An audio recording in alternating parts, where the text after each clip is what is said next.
Busque su escritura en Habacuc 3, 17 al 18.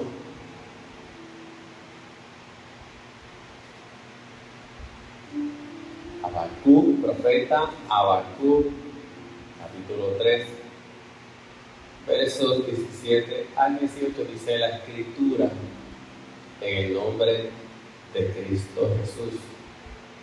Aunque la higuera no florezca, ni haya frutos en las vides, aunque falle la cosecha del olivo y los campos no produzcan alimentos, aunque en el aprisco no haya ovejas ni ganado alguno en los establos, aún así, a pesar de lo que suceda, yo sé algo, que yo me regocijaré en el Señor, que yo me gozaré en el Señor a pesar de lo que mis ojos vean. Me alegraré en Dios, mi libertador. Padre, permite que esta palabra en esta mañana imparta fe en nuestras vidas, que nos edifique, que nos fortalezca, Señor, que tú traigas luz a nuestros corazones en medio de las circunstancias que podamos enfrentar, en medio de los momentos donde no entendemos, Señor, que tu palabra nos traiga luz y que tu palabra traiga a nuestros corazones fe y confianza. En el nombre de Jesús. Amén. Preguntas, respuestas y confianza. De eso vamos a hablar en esta mañana. Preguntas, respuestas y confianza. Como sabes, la vida está llena de interrogantes.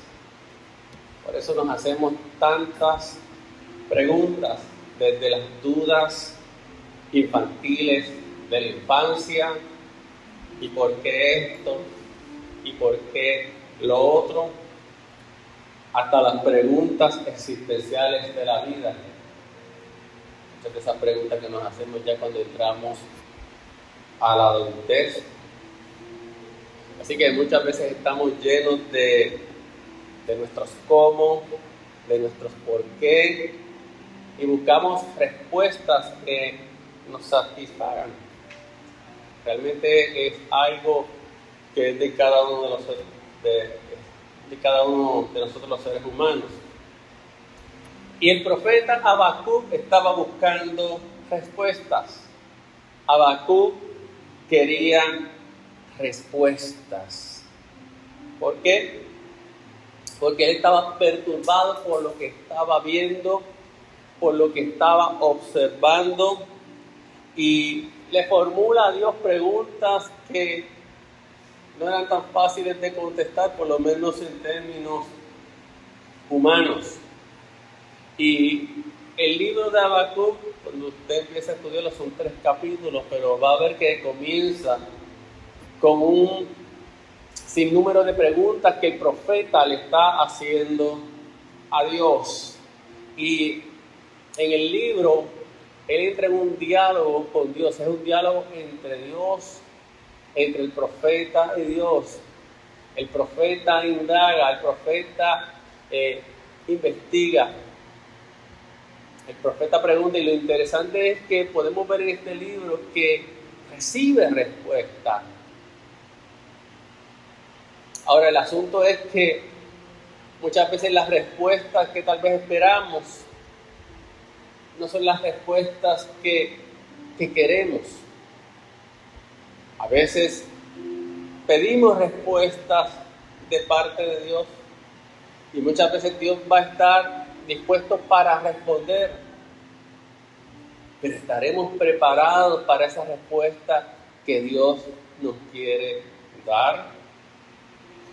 Cuando usted estudia la Biblia, no es raro que podamos ver en ella hombres que en medio de su desesperación o ante lo que observaban, en medio de las circunstancias que les rodeaban, hicieran preguntas a Dios. Va a ver, si usted estudia la Biblia, va a ver que hubieron hombres de Dios, hombres con propósitos de Dios, que en momentos dados preguntaron a Dios. Y quizás cuántas veces tú le has hecho preguntas a Dios cuando te has encontrado en la encrucijada.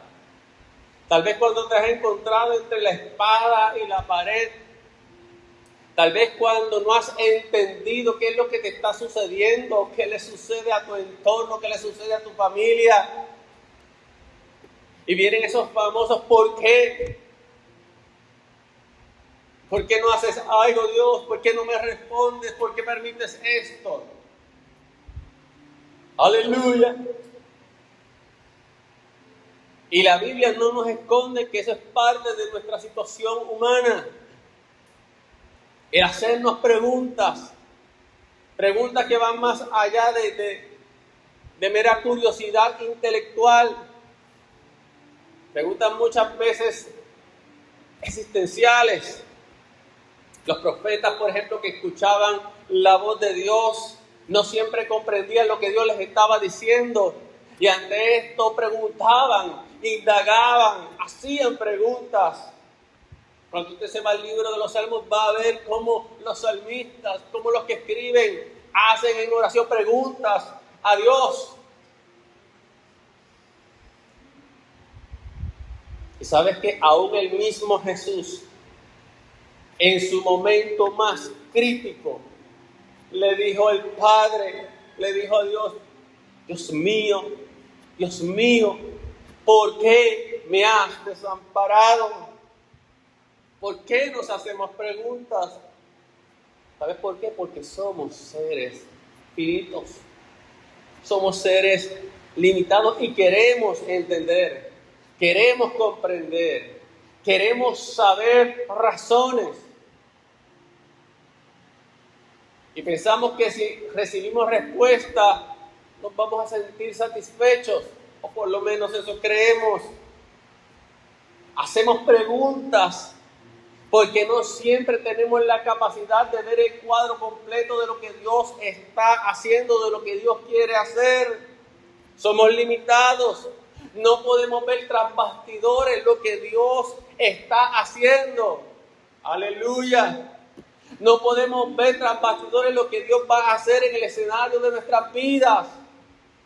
Y a veces pensamos que Dios es el gran ausente, pero quiero que sepas en esta mañana que en el escenario de nuestra vida Dios está trabajando tras bastidores. Aleluya. Y que no siempre nos va a revelar todos los detalles de lo que Él está haciendo, porque no siempre lo vamos a entender.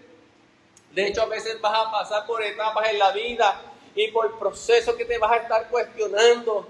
Y no es hasta que pases ese proceso, esa etapa, que entonces más adelante tú dices, ahora entiendo.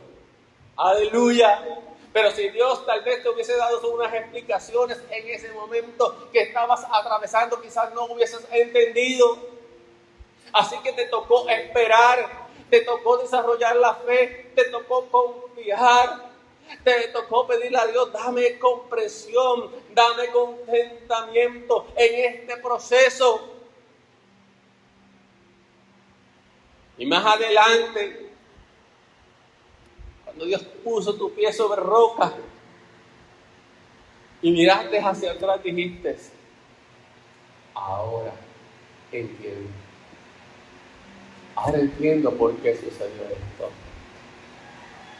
No era el por qué, sino el para qué. Dios permite esto.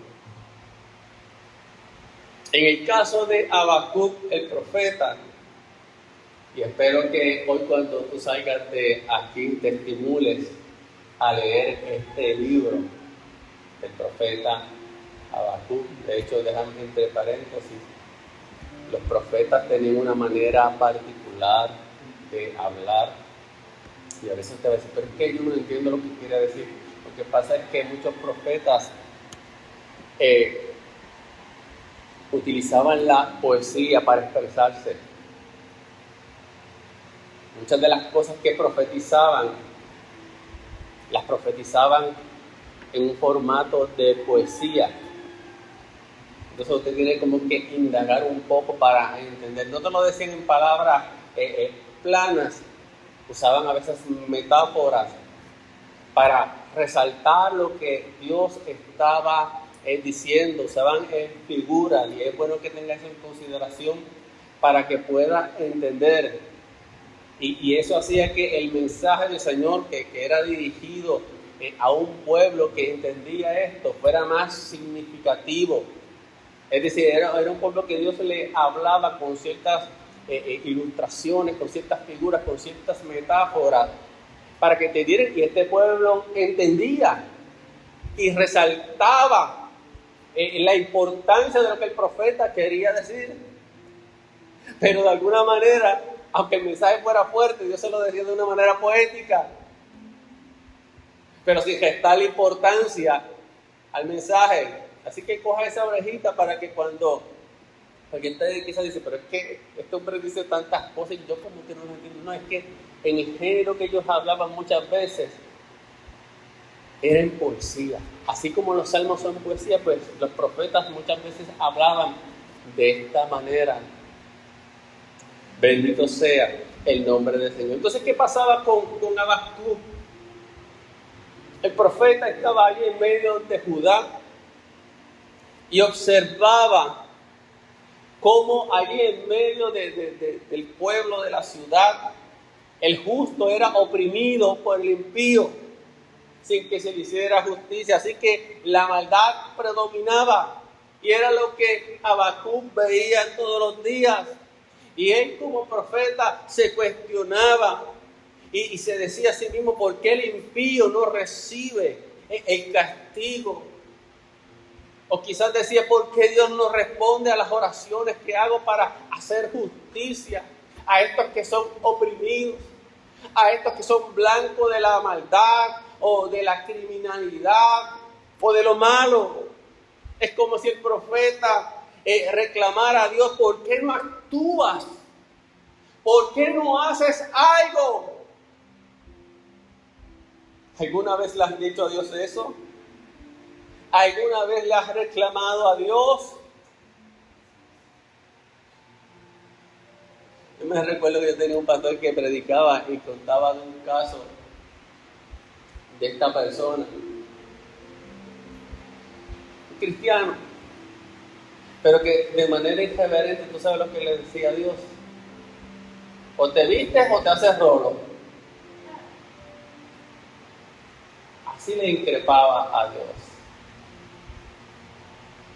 Y yo creo que le podemos preguntar a Dios,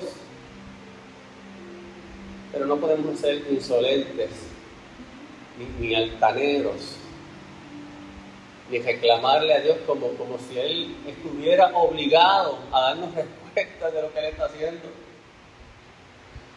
Ten cuidado, porque puede ser que Dios empiece a hacerte preguntas como le hizo a Job. ¿Sabes que Job, durante todo su proceso, se hizo muchas preguntas? Hasta que Dios le dijo, espérate, tú tienes preguntas, pues yo tengo preguntas para ti.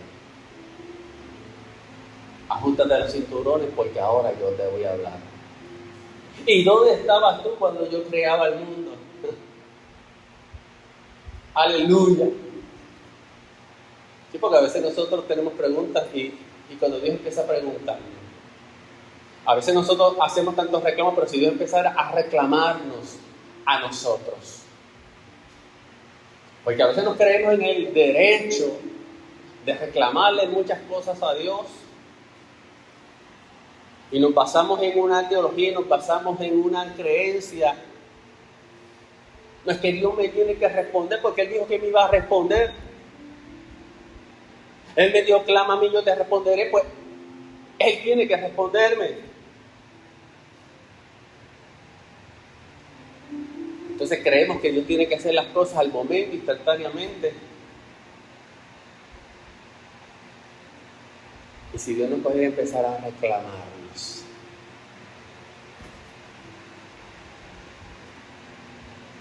Y empezar el Señor a cuestionarnos con unos por qué.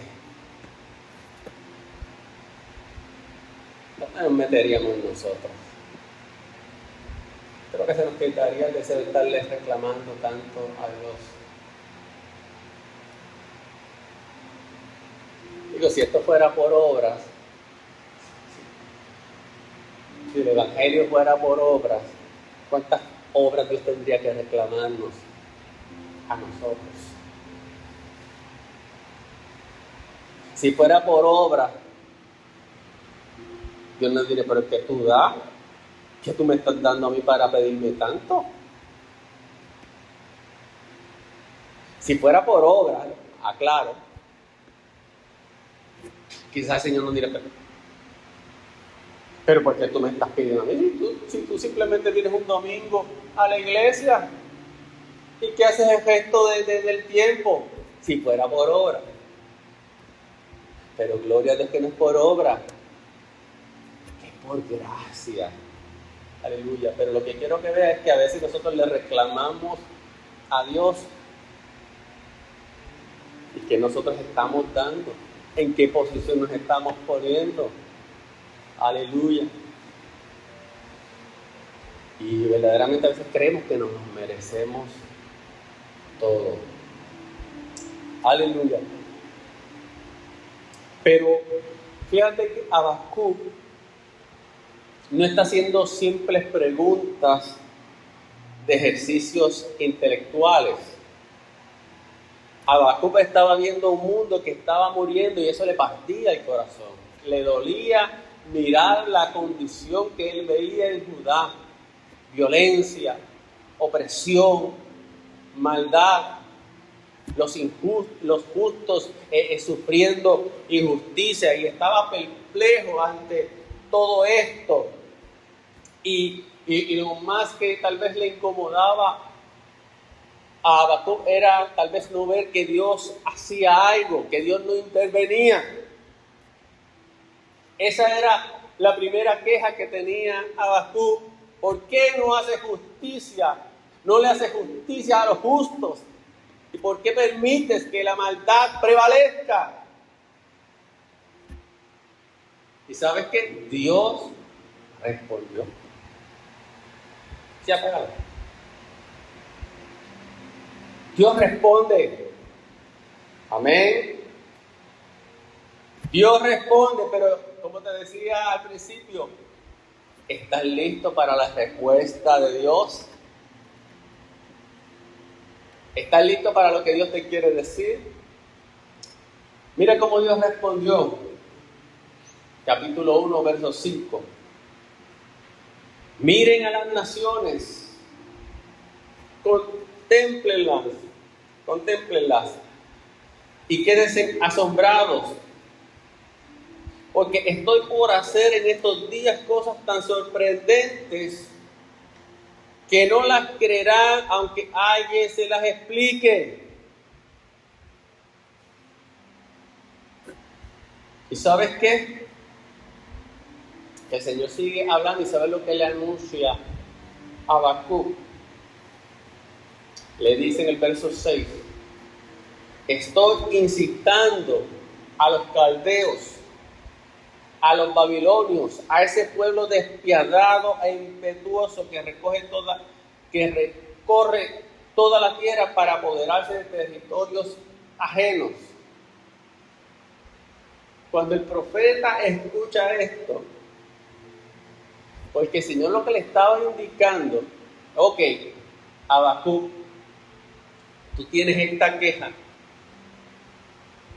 Tú te estás quejando de la injusticia que hay en Judá, de la maldad que hay en Judá. Pues quiero decirte que yo voy a hacer algo. Yo voy a traer a los babilonios, esa nación cruel y sanguinaria, y la voy a utilizar para disciplinar y para traer juicio a mi pueblo. Esa fue la respuesta de Dios a Habacuc. Pero ahora hay un problema y Habacuc se queja porque Habacuc dice, ¿cómo es posible que tú, siendo un Dios santo, un Dios puro de ojos, puedas permitir que una nación más impía, menos justa que Judá, tú la utilices para hacer justicia sobre tu pueblo? ¿Cómo es posible? ¿Cómo vas a tolerar a los traidores? ¿Por qué vas a guardar silencio mientras los impíos se tragan a los justos? ¿Cómo es posible, Señor, que tú escojas a esta nación como Babilonia para llevar a cabo tu castigo sobre un pueblo que es más justo que ellos? Entonces Habacuc no puede entender por qué Dios hace esto. Sí, Dios, yo te estoy pidiendo justicia para los que están opresionados.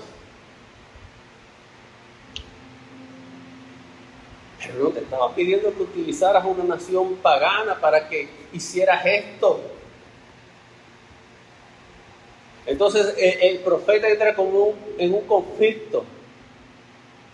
¿Por qué tú lo haces de esta manera? Fíjate que en ese capítulo 2, cuando Habacuc ora, lo hace basado en el carácter de Dios, en lo que conoce del carácter de Dios, y él ora y le dice a Dios, tú eres un Dios santo, tú eres un Dios eterno, inmortal, tú eres el Señor. Entonces, ¿por qué lo haces de esta manera?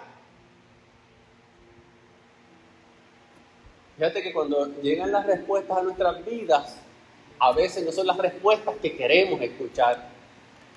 Estamos pidiendo que Dios haga algo. Estamos reclamándole a Dios acción. Y cuando Dios te dice, esto es lo que yo voy a hacer, tú dices, pero ¿cómo lo vas a hacer así, de esta manera? Porque idealizamos las respuestas que esperamos de Dios. Estamos esperando respuestas, pero estamos esperando la respuesta que ya en nuestra mente pensamos que son las ideales. Y nos idealizamos tanto que nos cerramos a lo que Dios nos está diciendo. Es como el hombre ese que se encontraba naufragando en el mar. Y Dios le dice, yo te voy a salvar. Y como Dios le dice, yo te voy a salvar, Dios empieza a enviarle una serie de ayudas. Dios le envía la Guardia Costanera, Dios le envía un helicóptero, Dios le envía diferentes medios. Y él lo rechaza. Porque Dios dijo que lo iba a salvar. Entonces él estaba pensando que Dios iba a estirar su mano desde el cielo y lo iba a salvar. Y Dios le estaba enviando medios. Entonces, como a veces nos espiritualizamos tanto y nos pasa, pues nos asombra, decimos, no, es que esto no puede ser la respuesta de Dios. Es que Dios no me puede proveer de esta manera. Aleluya. No, es que esto fue una casualidad. Y le restamos un mérito a lo que Dios está haciendo y lo que Dios quiere hacer. Porque como nosotros somos más que Dios, como nosotros somos más inteligentes que Dios, pues entonces tenemos que decirle a Dios, mira, Dios tiene que hacerlo de esta manera. Y si no lo haces de esta manera, pues de verdad, pues me voy a poner como un niño malcriado, me voy a empunchar, me voy a ir a la esquina, me voy a cruzar de brazos y no quiero saber más de ti.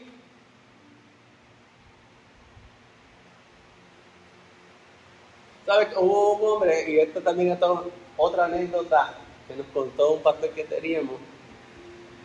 Este hombre había sido, bueno, en su vida había sido terrible, había sido un criminal, creo que hasta había matado, pero se había convertido. Y Dios lo había transformado y lo había cambiado y le servía al Señor y tenía un ministerio. Hasta que un día la justicia terrenal lo alcanzó porque Dios lo había perdonado, Dios lo había salvado, Dios lo había redimido, Dios lo había limpiado. Todavía tiene que responder a la justicia terrenal. Y el hombre les reclamaba a Dios, pero Dios, si yo te he servido, yo he predicado tu palabra. Sí, es verdad, pero hay unas consecuencias terrenales. Y el hombre, pues mira, se puso rebelde con Dios. Vamos a decir que a veces somos caprichosos, hermanos. Y por capricho nos ponemos rebeldes con Dios. Aleluya. Pero Habacuc está indagando en cosas importantes, en cosas de trascendencia. No entendía. O sea, Babilonia era terrible. Babilonia era una nación orgullosa, caprichosa, que le gustaba expandirse y añadir territorio sin importar a quién se llevaba por el medio. Era terrible.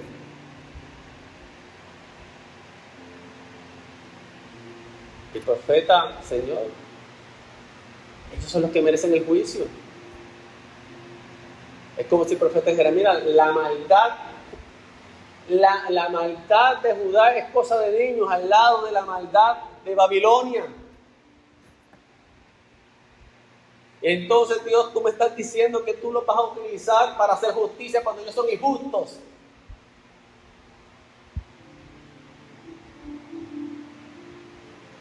Entonces, lo que Habacuc conocía de Dios, del carácter de Dios, pues le chocaba ante la respuesta de Dios. Hay un libro que se llama Cuando la vida y las creencias chocan. Y a veces nos sucede que la vida, lo que nos ofrece la vida, lo que nos sucede, puede ser que choque con nuestras creencias, con nuestra teología, con lo que esperamos, con la forma en que creemos que deben ser las cosas. Triste de aquellas personas que basan su vida en una teología de la prosperidad, en una teología de que todo tiene que estar bien, en una teología de que tengo que ser rico, en una teología de que tengo que ser un rey, un príncipe. Y cuando les quitan ese piso, cuando les quitan ese supuesto fundamento, ¿dónde quedan? Se acaban, se destruyen. Aquellos que han edificado en sus reinos ministeriales sobre estas arenas movedizas, cuando son sacudidos, ¿qué le queda? Entonces el profeta se queja, hace esta pregunta y ¿sabe qué? Espera respuesta de Dios. Ya Dios le había respondido en cuanto a cómo él iba a hacer justicia en medio de Judá por su condición, por su pecaminosidad, por su maldad. Pero ahora él ha hecho un reclamo. ¿Qué tú vas a hacer con esta nación impía, arrogante, que no teme a Dios y que va a ser un instrumento de juicio y disciplina? ¿Qué tú vas a hacer con ellos? Cuando usted va al capítulo 2, ve que una vez el profeta ha orado, él se pone en espera de esta respuesta. Él dice, me mantendré alerta, Habacuc 2:1. Subiré a mi torre de vigilancia y montaré guardia. Allí esperaré hasta ver qué dice el Señor y cómo responderá a mi queja. En otras palabras, Señor, ya yo he presentado mi queja delante de ti. Y ahora voy a estar atento, voy a esperar tu respuesta. Es importante, amados hermanos, si oramos, esperar respuesta de parte de Dios. ¿Qué tú tienes, Dios, que decir? ¿Y sabes qué? La respuesta de Dios llegó a Habacuc. Lo primero que Dios le dice es, escribe mi respuesta con claridad en tablas, para que un corredor, para que un mensajero pueda llevar a otros este mensaje sin ningún error, para que todo el que lea esta visión pueda pasar la voz, pueda proclamarla, pueda hablar de lo que yo voy a hacer. Y quiero que sepas que lo que te estoy diciendo en su momento señalado se va a cumplir, que marcha hacia su cumplimiento y no dejará de cumplirse. Y aunque parezca tardar lo que te estoy diciendo, lo que te voy a decir, espérala, porque sin falta vendrá. Es decir, el anuncio profético, la respuesta que el profeta está esperando, lo que Dios le va a mostrar, Dios le va a decir, aunque parezca improbable e imposible, se va a cumplir. Y todo lo que le habla siguiente en este capítulo 2 al profeta Habacuc precisamente tiene que ver con Babilonia. Lo que Dios le está anunciando es, tú estás hablando, tú estás pidiendo acerca de Babilonia, ¿qué va a pasar? ¿Va a quedar impune? ¿Va a seguir por ahí destruyendo naciones?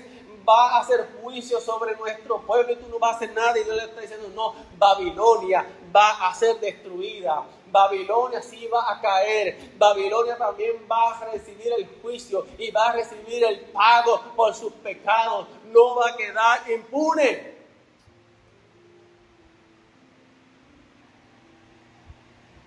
Quiero que veas algo, cómo Dios puede hablar como soberano y cómo Dios se mete en la historia, y a pesar de que a veces los gobiernos creen y pretenden que puede hacer lo que les da la gana, cómo Dios tiene el control de todo.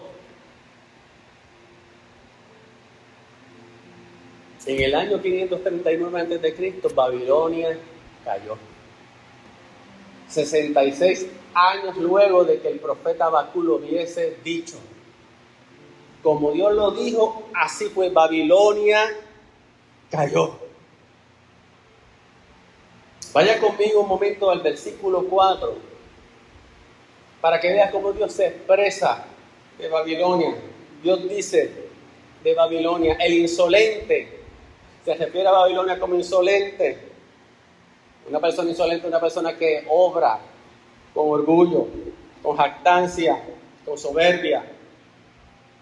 El insolente no tiene el alma recta, pero el justo vivirá por su fe. Como te dije, Babilonia se caracterizaba por su codicia y por su arrogancia. Pero Dios dice, con todo y su grandeza no va a prosperar, porque su corazón no era puro y confiaba en su esfuerzo, su poderío. Babilonia, yo no sé si ustedes se acuerdan el relato de Daniel, cuando allí está el rey Nabucodonosor, y de momento dice, esta es la gran Babilonia que yo he creado, que yo he formado, nada como Babilonia. Dios le dice, hay un decreto sobre ti. Y cómo Dios humilló la soberbia de este rey. Así que este rey representaba el espíritu de lo que era Babilonia, un espíritu de soberbia, un espíritu de orgullo, de arrogancia. Si lo dijéramos en palabras de hoy en día, de prepotencia. Y se creía que podía hacer y deshacer y que Dios no iba a hacer nada. Aleluya. Esa era Babilonia. Y Dios le dice, es insolente, no tiene el alma recta. Pero lo que me llama la atención es este versículo, en la segunda parte. En cambio, el justo vivirá por la fe. El justo no vive por su arrogancia. El justo no vive por su orgullo. El justo no depende de su esfuerzo. El justo confía en Dios. El justo depende de Dios. El justo teme a Dios y no confía en sí mismo, sino en el Señor. Y esta palabra era importante, porque ante la incapacidad para saber cómo y cuándo Dios actuaría, solo quedaba tener paciencia y fe en el Señor.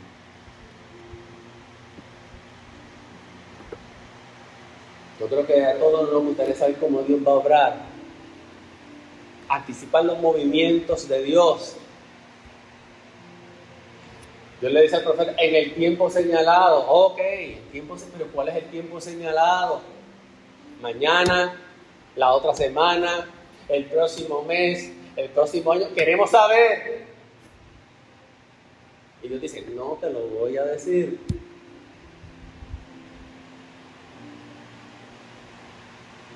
¿Sabes por qué Dios no te lo dice? Porque tienes que confiar en Él. Por eso es importante conocer el carácter de Dios. ¿Se acuerdan que una vez estuvimos hablando de los atributos de Dios? Ese es el carácter de Dios. Cada día tenemos que conocer más ese carácter. Mientras más conocemos el carácter de Dios, más confiamos en Él.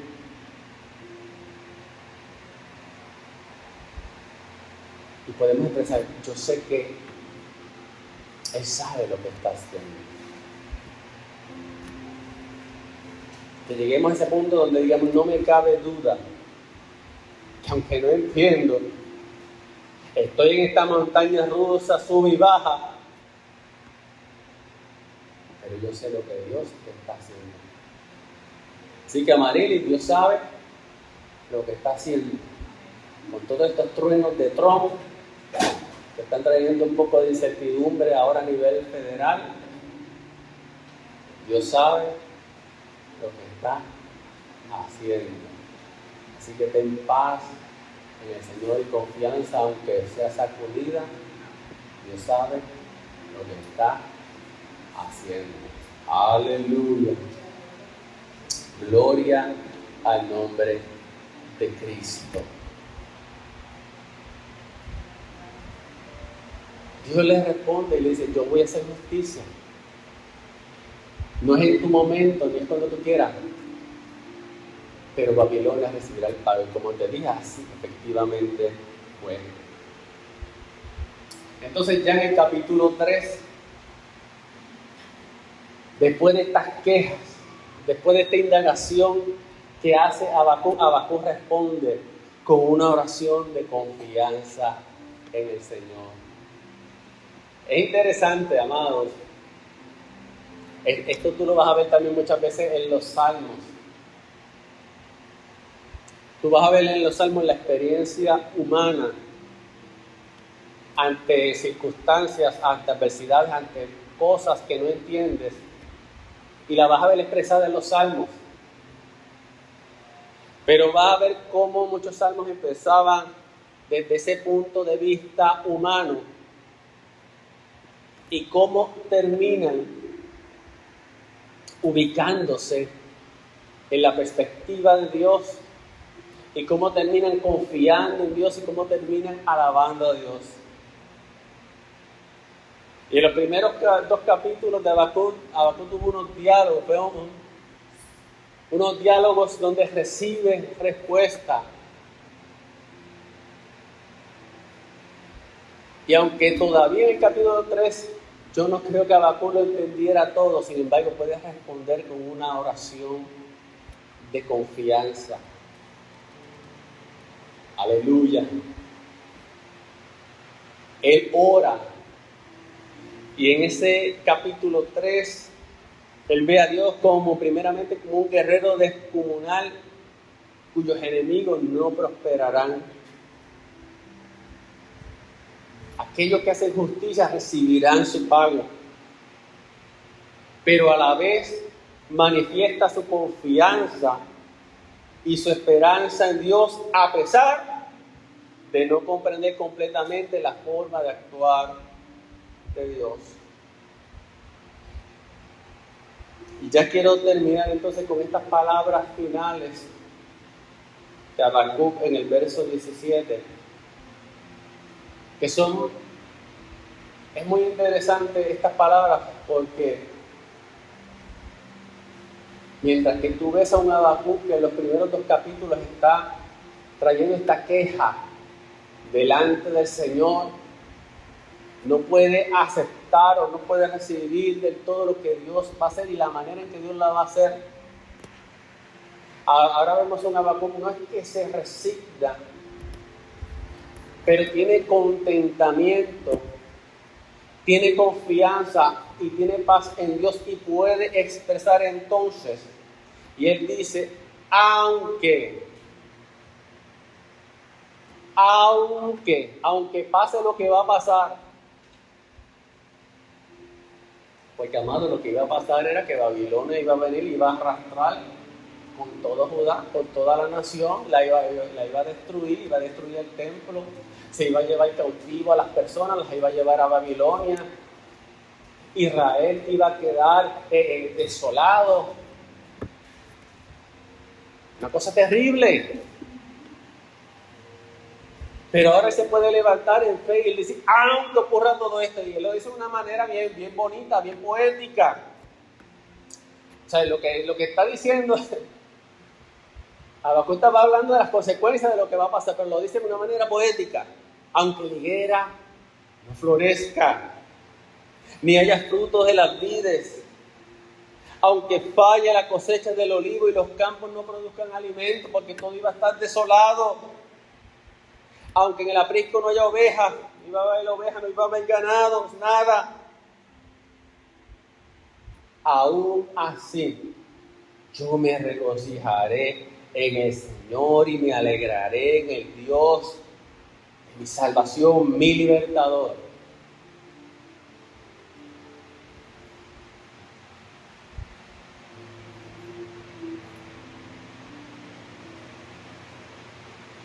Ese es el punto donde Dios quiere llevarnos. Ese punto donde podemos decir, aunque lo he perdido todo, todavía yo voy a alabar al Señor. Todavía yo me gozaré en el Señor. Todavía queda algo en lo que todavía yo me puedo alegrar. Queda alguien en el que todavía me puedo gozar. Lo he perdido todo, pero me queda lo más importante. ¿Usted se imagina eso? O sea, él está viendo delante de sí toda esa visión, está viendo ese panorama, está viendo una Judá arrastrada, destruida, desolada, vacía, y él dice, a pesar de adorar a Señor. Es como cuando pasó aquí María. María arrasó con todo, pero sabe que a pesar de eso seguimos adorando al Señor. A pesar de eso no nos echamos para atrás a lamentarnos, a quejarnos, Dios, ¿por qué nos hiciste esto? O quizás tal vez nos cuestionamos, pero pudimos superar ese momento. Y hoy todavía podemos decir, estamos de pie adorando a Dios. El profeta Habacuc se enfrentó a cosas que no podía entender e indagó a Dios. Cuando haya cosas que no podamos entender, podemos indagar a Dios. Podemos ir ante su presencia como nuestro Padre Celestial y preguntarle, no con soberbia, no con prepotencia, sino con humildad. El primero clamó a Dios pidiendo justicia en medio de Judá, porque había maldad y opresión. Dios le responde que va a enviar una nación para hacer justicia, y esto para él fue inconcebible, incomprensible. El profeta dijo, esto no puede ser así. Pero Dios le dijo, en su momento esta nación también recibirá su pago, no quedará impune y yo haré justicia. Aleluya. Resumiendo y terminando, Dios muchas veces contesta, pero no de la manera que esperamos. Y en la mayoría de los casos no vemos el cuadro completo. ¿Se recuerdan de Job? Job no vio el cuadro completo de lo que estaba sucediendo. Job no sabía que el diablo había hecho una apuesta contra Dios, de que si Dios le quitaba a Job sus bendiciones, la protección, Dios decía, él te va a maldecir.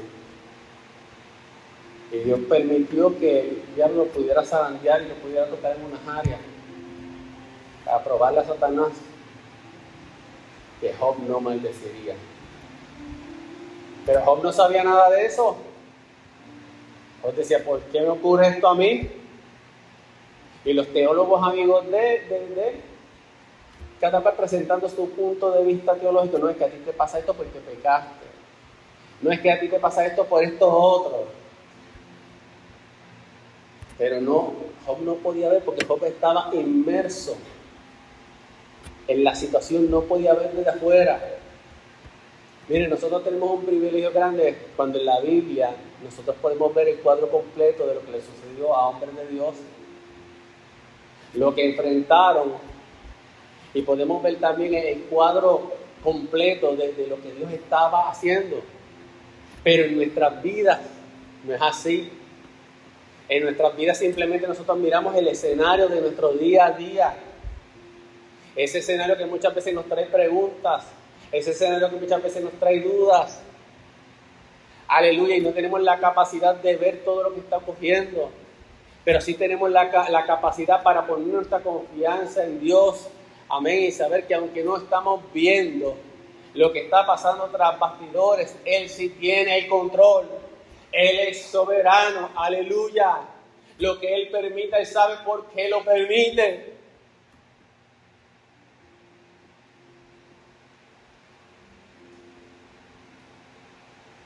Y Dios te hará justicia. Y déjame decirte algo, aunque tengamos que partir de este mundo, Dios te hará justicia. De hecho, hay un día donde todos los hombres, todos los seres humanos tendrán que dar cuenta a Dios de sus actos y de sus obras. Y aquí hay gente que quizás morirá y se escapará de la justicia terrenal. Parece que van a salir impunes, pero amados, aún después de la muerte, las personas tendrán que dar cuenta a Dios, porque la Biblia dice que se abrirán los libros. Así que la justicia, tarde o temprano, cuando el ser humano no se arrepiente, le alcanzará. De hecho, la paga del pecado es muerte. Así que el pecador, si no se arrepiente, si no pone su fe en Cristo, la muerte le alcanzará. No solamente la muerte física, la muerte espiritual. Porque está establecido a los hombres morir una sola vez y después el juicio. Así como Babilonia no salió impune, y tal vez a los ojos del profeta, bueno, esta justicia va a tardar, pero se ejecutó. Así Dios hará justicia. Que habrán personas que no serán reivindicadas aquí en la tierra y tal vez no logren recibir justicia. Como tantas personas que son masacradas, por ejemplo, en México, y son enterradas en fosas comunes. Y tal vez no se logre atrapar a los autores criminales de todo esto. Un día se abrirán los libros de los cielos y los hombres tendrán que dar cuenta a Dios de sus obras y de sus actos, porque Dios es justo. Y aunque la justicia pueda parecer que se tarde, porque aquí en la tierra no se logra, la justicia de Dios siempre será establecida. Aleluya. Debemos, como Habacuc, estar alertas a lo que Dios quiere decirnos. Él decía, voy a estar alerta, voy a estar como un vigía, pendiente a lo que Dios me tiene que decir. Amén. Tenemos que tener el oído pendiente a lo que Dios quiere decirnos. Debemos siempre orar y confiar en la justicia y soberanía de Dios. Eso es lo que significa: más el justo por la fe vivirá. Y debemos pedirle a Dios que su paz gobierne nuestros corazones y que podamos tener contentamiento. Solamente así podemos andar en este mundo de manera victoriosa. Solamente así podemos andar en este mundo con una perspectiva divina. Solamente así podemos enfrentarnos a este mundo, a las injusticias, a las cosas que no entendemos. Aleluya. Y Habacuc terminó en el verso 19 del capítulo 3 diciendo: el Señor omnipotente es mi fuerza. Él da a mis pies la ligereza de una gacela y me hace caminar en las alturas. Amados, que nuestra confianza esté en el Señor, que nuestra fortaleza sea en el Señor y que entendamos que Él hace nuestros pies como de sierva, como de gacela, para que podamos andar en esta vida, mira, por encima de los escollos, de los problemas, de las dificultades, podamos tener la habilidad de sortearlos, de saltarles por encima, de seguir hacia adelante y de permitir que el Señor nos permita caminar en las alturas. Ponte en pie en esta mañana en el nombre de Jesús.